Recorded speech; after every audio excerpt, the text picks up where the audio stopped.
សុំទោសផងចិត្តដល់ម៉ោងបិទហើយសុំទោសឯងស្គាល់គេគេជាអ្នកទទួលភ្ញៀវនៅធនាគារជាមិត្តប្រុសនេះមែនទេមែនហើយតែហេតុអីក៏ឆាប់បិទហើយម្ល៉េះពួកខ្ញុំត្រៀមគ្រឿងផ្សំសម្រាប់តែមួយថ្ងៃបើមួយថ្ងៃព្រឹកអស់ត្រូវតែជប់យកដល់មុខអ្នកស្គាល់គ្នាមិនអាចលើកលែងឲ្យទេធ្វើអីហ្នឹង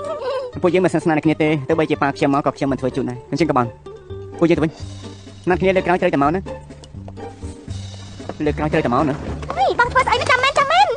ហើយយ៉ាងម៉េចគេសួរថាមិត្តប្រុសមែនឬក៏មិនមែនធ្វើស្ដាប់មិនលឺទៅបានហើយឯងមិនទៅតទេអាយុប៉ុណ្្នឹងហើយនៅមិនទាន់មានមិត្តប្រុសហើយមកញ៉ាំមីជាមួយនឹងបងប្រុសបងមកចាត់ពូនស្រីបងខ្មាស់មនុស្សប្រុសទេណាបើគេយកទៅនិយាយនៅធនាគារគិតយ៉ាងម៉េចយ៉ាងណាក៏ល្អជាងគេហៅកំមុំសៅកែ100ដងអ្នកណាថាខ្ញុំសៅកែកាលនៅមហាវិទ្យាល័យខ្ញុំមានមិត្តប្រុសរួចហើយអាចតតងគ្នាលឿនពេកហើយបងក៏ភ្លេចដែរភ្លេចមែនតើអូយបងប្រុសនិយាយរួចហើយដកវិញមិនកើតទេណាអូយ៉ានេះច្រមុះនេះដៃធ្ងន់ណាបងគួរស្អប់ណាស់សុកហើយគេមកញ៉ាំអាហារពេលយប់ណែអាចជួយទិញភាវនបងទៅបងលឿនសំលើ20លានមិនអីអ្នកបងដឹងតែចង់លេងភាវនទៀតទេលើនេះពិតជាល្អណាស់ណាលើកមុនបងក៏និយាយចឹងដែរតែគ្មានចំណេញស្អីទេហើយតាមមើលរហូតប្រកាសតាមមើលហើយបងប្រុសដូចអ្នកណាជាលើសំណាងបែបនេះមិនមែនជាលើសំណាងទេលេងភាវនត្រូវការបែបជាសាស្ត្រនិងសមហេតុផលត្រូវការបែបជាសាស្ត្រនិងសមហេតុផលទៅសន្សំលុយតាមការកំណត់ទៅចង់លេងភាវនស្អីសន្សំលុយបានប្រមាណទៅត្រូវតែមានការផ្សងសំណាងថាមកទៀងអាចមានសំណាងធំបងប្រុសបងត្រូវការលុយយកទៅធ្វើស្អីប៉ាម៉ាក់មានលុយចាយហើយបងរលុយយ៉ាំខ្លួនឯងទៅសង្គមបច្ចុប្បន្នត្រឹមតែម៉ាស៊ីនមកគ្រប់គ្រាន់ទេបានចាំបងចង់យ៉ាងម៉េចចង់ចាយទេក៏ត្រូវមើលលើចំណូលខ្លួនឯងដែរមិនអាចចាយហួតមៀតនោះទេបានហើយខ្ញុំនិយាយទៅរូបច្រើនមែនទេហើយបងទៅណាឲ្យកាត់សិនមកពេលដែលគ្រានហើយទើបអាចប្រើបានអូ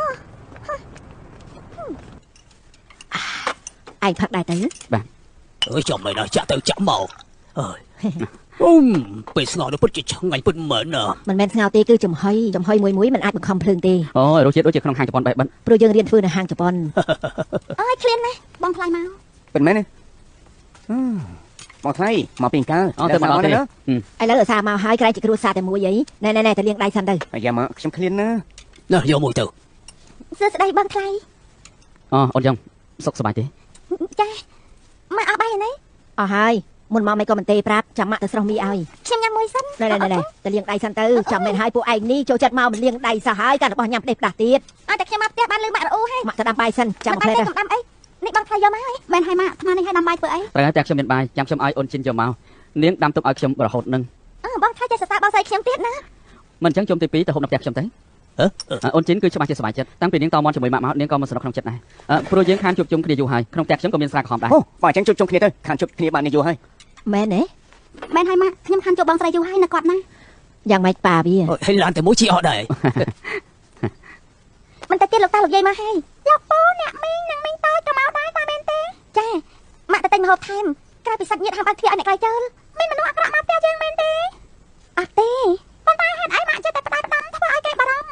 កូនបារម្ភមែនទេក៏ខ្ញុំមួយបារម្ភក្នុងចិត្តសុំតើម៉ាក់មិនធ្វើអញ្ចឹងទៀតទេ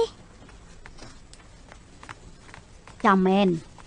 ម៉ោងប្រហែលហើយស្ត្រីមេផ្ទះដើរហើរយកពលុកបែបនេះហីសុំតើម៉ាក់បន្ទប់របស់យើងគឺធំខ្លាំងណាស់ទៅសម្អាតវាបន្តិចទៅក្រែងឯងជាមេផ្ទះមែនទេបើនៅក្រុមហ៊ុនឯងធ្វើការរបៀបនេះគេមិនអាចបើកប្រាក់ខែឯងទៅខ្ញុំនឹងទៅសម្អាតភ្លាម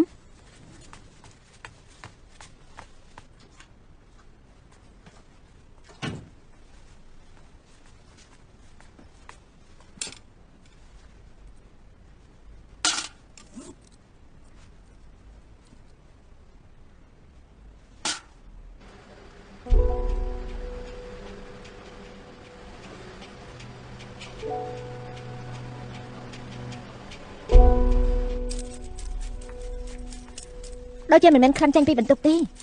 អញ្ចឹងចាញ់មកពីណាវិញ